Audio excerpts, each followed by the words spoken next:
আজকে আমরা একটা ওজেনেলের মানে নন ইনভার্টার মেশিন চেক করতে গিয়েছিলাম এবং সেখানে কি কি প্রবলেম দেখলাম, কিভাবে মেশিনটা চেক করলাম সেটা আপনাদের সঙ্গে শেয়ার করব। তো মেশিনটা বেশি দিন লাগেনি, মানে দুদিন হয়েছে লেগেছে মেশিনটা। তো মেশিনটা দুদিন লাগানোর পরই তৃতীয় দিন মেশিনটা এরকম প্রবলেম।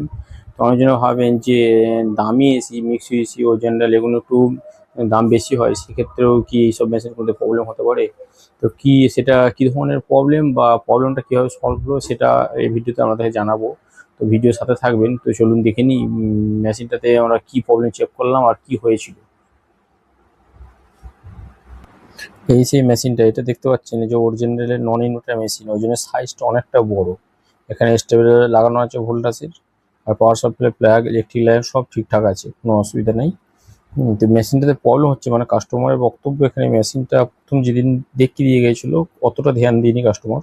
তো জাস্ট চালু করেছে এবং চালু করার পর দেখে নিয়েছে হ্যাঁ চলছে, দিয়ে বন্ধ করে দিয়েছে। তো দুদিন পর কাস্টমার যখন মেশিন চালু করে তো মেশিনটা কুলিং হচ্ছে না।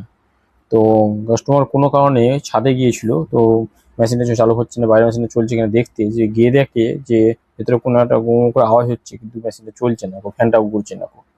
তো মেশিনটা আমরা চেক করবো। সর্বপ্রথম দেখবো যখন এই ধরনের যখন স্টেবিলাইজারও লাগানো থাকে বা সব কিছু রেডি, আর নন ইনভার্টার মেশিন বিশেষ করে, তো সেই ক্ষেত্রে যখন এই ধরনের প্রবলেম হয় তো সর্বপ্রথম আমরা কি করব, ইলেকট্রিক সাপ্লাইটা চেক করব। মানে কাস্টমারের বাড়িতে অনেক ক্ষেত্রে কি হয় যে এসির লাইন সব বাড়িতে করা থাকে না।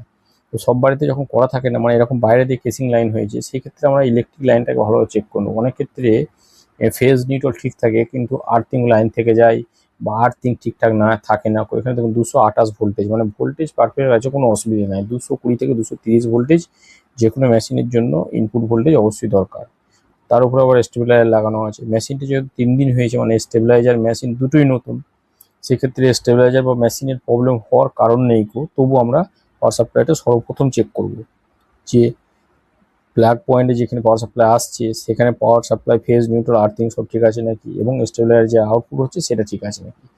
এবার পাওয়ার সাপ্লাই চেক করার সময় আমরা কি কি ধ্যান দেবো? পাওয়ার সাপ্লাই হচ্ছে ফেজ আর নিউট্রালে 220 থেকে 230 ভোল্টে আসা দরকার। নিউট্রাল আর আর্থিং এর মধ্যেও 5 ভোল্টেজের ডিফারেন্স হওয়া দরকার, মানে আর্থিং যদি আপনার সঠিক থাকে। তো আমরা ভোল্টেজ এখানে সব পারফেক্ট পেয়ে গেছি এবং আউটডোরে এসেছি। আউটডোরে যেহেতু ফ্যানটা ঘুরছে না বলছে কাস্টমার, সেই হিসেবে আমরা কিছুটা আন্দাজ পেয়ে গেছি। তো ডাইরেক্ট আমরা এখানে মিটার দিয়ে ক্যাপাসিটার দুটোই চেক করে নেবো। এখানে নর্মাল এসি যেহেতু এটা, তো দুটো ফ্যানের একটা ক্যাপাসিটার থাকে আর কম্প্রেসারের একটা ক্যাপাসিটার থাকে। তো ক্যাপাসিটার আপনার কাছে যদি থাকে সেই হিসাবে লাগিয়ে চেক করতে পারেন। আর যদি আপনার কাছে মিটার থাকে, আপনি ভাবেন যে এসিটা চেক করতে গেছে, আপনার কাছে এই ধরনের ক্ল্যাম্প মিটার থাকে যেটাতে আপনি ক্যাপাসিটার চেক করতে পারবেন। এখানে দেখুন 2.9 MFD ক্যাপাসিটার দেখাচ্ছে, এখানে ইউএফ দেখাচ্ছে। ইউএফে দেখাতে পারে বা শুধু এফও থাকতে পারে, যেমন মিটার সেই হিসাবে দেখাতে পারে। মানে ফ্যারাডে যেহেতু ক্যাপাসিটার যেহেতু মাইক্রো ফ্যারাডে হয়, সেই হিসাবে এমএফও দেখাতে পারে। এখানে ঠিক আছে, মানে ক্যাপাসিটারটা 3 MFD ঠিক আছে। এবার কম্প্রেসারের ক্যাপাসিটার দেখুন 35, এখানে 35 দেখাচ্ছে। ফ্যান ক্যাপাসিটার তবু 1 MFD কম আছে, 3 MFD ক্যাপাসিটার, এখানে 2.9 দেখাচ্ছে, অসুবিধা নেই। এবার আমরা কি করেছি, মেশিনটা চালু করে দেখে নিই। কিন্তু এখানে একটা প্রবলেম একটা ছিল।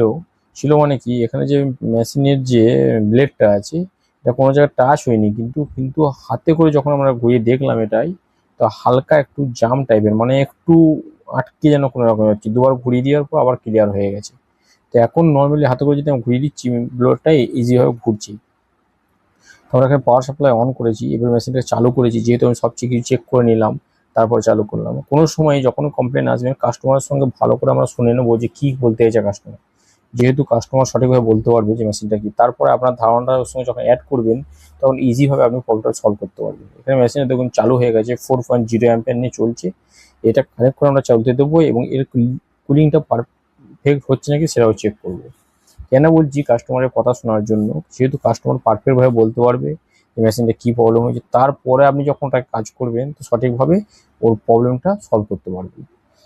এখানে এই মেশিনটা কাস্টমার কাছ থেকে আমি আগেই শুনে নিয়েছিলাম যে ফ্যানটা ঘুরছে না, কম্প্রেসারটা চলছে, তাই আমরা পাওয়ার সাপ্লাইটা চেক করে ডাইরেক্ট আউটডোর চলে এসেছি। পাওয়ার সাপ্লাইটা কী কারণে চেক করতে বলছি, যখন এই ধরনের প্রবলেম হবে ডাইরেক্ট গিয়ে মেশিন চালু করে দেবেন না। চালু করে দিলে কী হয়, মেশিনে কোনো জিনিস কিছু পুড়ে যেতে পারে।